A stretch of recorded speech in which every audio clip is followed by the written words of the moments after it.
Hey everyone, GoBot here, back today with another post-game show for Madden 20 franchise with the Dallas Cowboys off a 56-23 shellacking.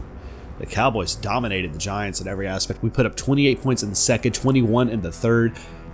That was it. I mean, we could have beaten them just that second quarter, wrapped it up, tied a bow on it, been done. It would have been 28-23 at the end of all of it, but the Cowboys rushed for 214 yards. The Giants just 31. Passed for 351. They passed for 255 after it's all said and done, with sacks attributed for as well. We had 4 more first downs than they had, and 670 yards to their 328. Both teams had 1 turnover. Cowboys had, actually, they had ball possession more than we did by just about a minute and some change. But what a day by the Cowboys. Let's go ahead and look at the stats. Dak Prescott, near perfect, 324, 3 touchdowns, no picks, 1 sack. And it was 15 of 24. The accuracy not as good as I'd like it to be. But how about that? A good day out of him. Pollard, 17 rushes, 109 yards and a touchdown. Zeke had 14 for 85 with a touchdown.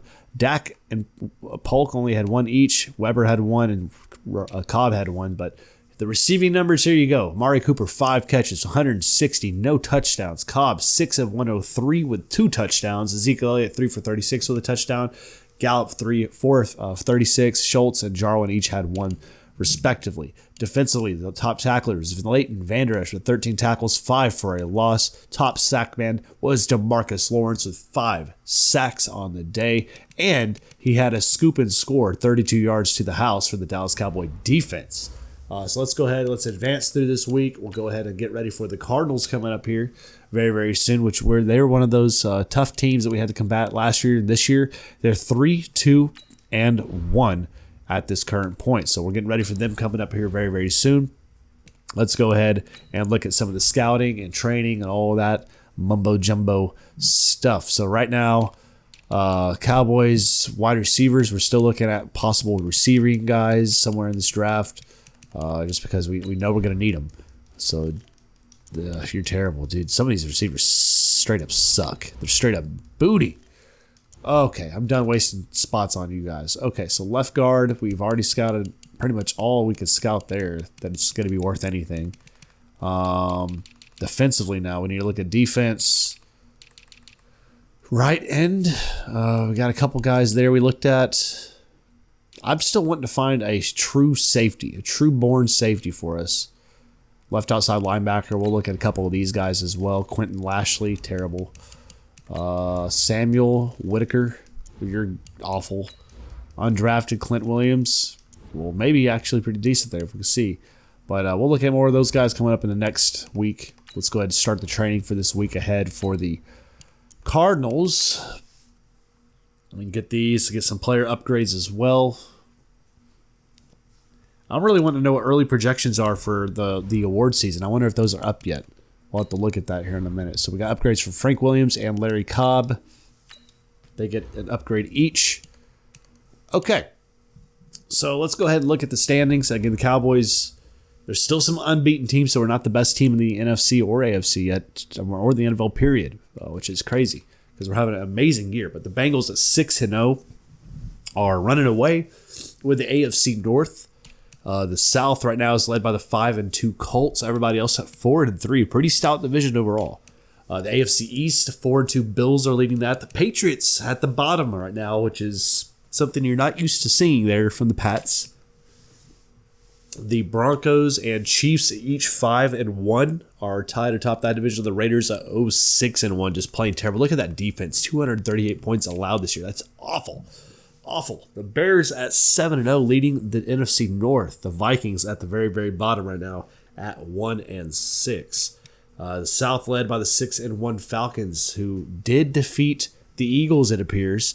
Now won 5 in a row. They're 4-0 at home. How about that for them? Good job on their numbers right there all around, helping the Cowboys out. The Cowboys now 6-1, 254 points for this year, 152 allowed. Right now we have a nice 3-game lead over the Eagles in the division. The Giants and Redskins down there, just bad. The Cardinals leading the NFC West, who we play this upcoming week, which you'll see on Friday. They are 3-2-1 right now. Defensively, very, very strong. Only allowed 116 points this year. To put that in perspective, the Cowboys allowed 152.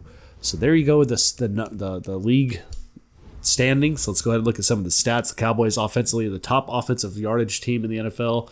Defensively, we are 21st in yards against. That's still not where I'd like to be. I'd like to be a top 15, a top 10. First in points for, of course, and points against, we are 13th. Let's go ahead and look here. So Dak's the number 1 passer in the league right now in yardage.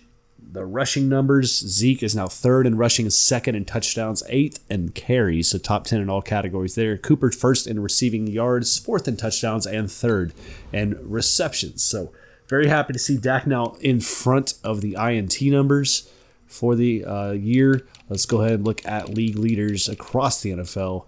As Dak is over Kirk Cousins right now, 11 touchdowns for him as well.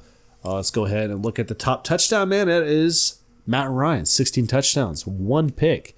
Carson Wentz is also tied, as well as Jacoby Brissett, each with 16 touchdowns. Top pick guy in the league, Carson Wentz, must have had a really, really bad day against the Falcons, as he is now tied with Dak Prescott for the most picks thrown this season with 9. Jameis Winston behind us with 8. He's had 5 touchdowns thrown, 8. That's a bad year right there for Jameis Winston. Not happy about that for him. Saquon Barkley with a crap week against the Cowboys, still the top rusher in the NFL with 588 yards rushing. Zeke has now moved up to 3rd. Dak is down there at about 6th. Top touchdown rusher in the league is still Markel Sims, 7 touchdowns rushing. Then Madison and Zeke each with 6, with Perrine as well. Doing a great job there for the Cowboys. Zeke, though, of course, has broken 22 tackles, which is currently sitting in the top 5 in the league. And yards after contact, nobody better than Ezekiel Elliott right now with 134 yards after the carry. So let's go look at receiving numbers. Amari Cooper, 40 receptions, 701 yards. That's right now averaging 17.5 yards per reception. Very, very good numbers there all around. He's got 5 receiving touchdowns out of 2nd to Kirk, Doxson, and Hilton, each with 6 yards or 6 touchdowns right now. Cooper right now, yards after catch, is 2nd to just T.Y. Hilton, who has 352 yards after catch. Cooper right now at 290, and that is just incredible seeing that there. Defensively, top tackler is still Jalen Smith with 65 tackles. Top tackle for a lost man in the league is right now Donald with 13 tackles for a loss, and top sack man in the league, nobody closer. You got DeMarcus Lawrence right now, ladies and gentlemen, with 19 sacks. He's going to probably try to break his own record. That's just unbelievable numbers there out of him, what he's been able to do this year. I freaking love it. Let's go look at awards. Is there any, we don't have like upcoming MVP stuff or anything like that? Nothing? Are there any NFL records for career and sacks or anything like that? Because you got to figure Tank is coming, right? Like, where's he at right now? On his career, nothing. How many does he have to get to beat his 37? So our first year playing, 37 is what we have to beat, and I think we're on pace right now where we could probably beat that. We'll see, because last year he had 30, so it should be beatable. Should be beatable. We'll see if we can do that. But that's where we're going to end it today, y'all. We're a completely healthy team right now. We're 6-1. We're the number 1 offense in the league, one of the best defenses lately, in my opinion. And we're a big favorite here in this game with 13 overall ahead of the Cardinals. So hopefully we can lay it on them just as we have the past few weeks. I mean, you look at these last couple weeks, we've just dominated every team we played. But we got 2 more games, then a bye week, and then we're getting ready for a home stretch in the season. But if you enjoyed today's post-game show, please hit that thumbs up button, comment down below, make sure to hit that notification bell, and feel free to subscribe. But thank you all so much for tuning in here today. Y'all have an outstanding rest of your day. And as always, I'll see each and every single one of you back here in the next video. Y'all take it easy.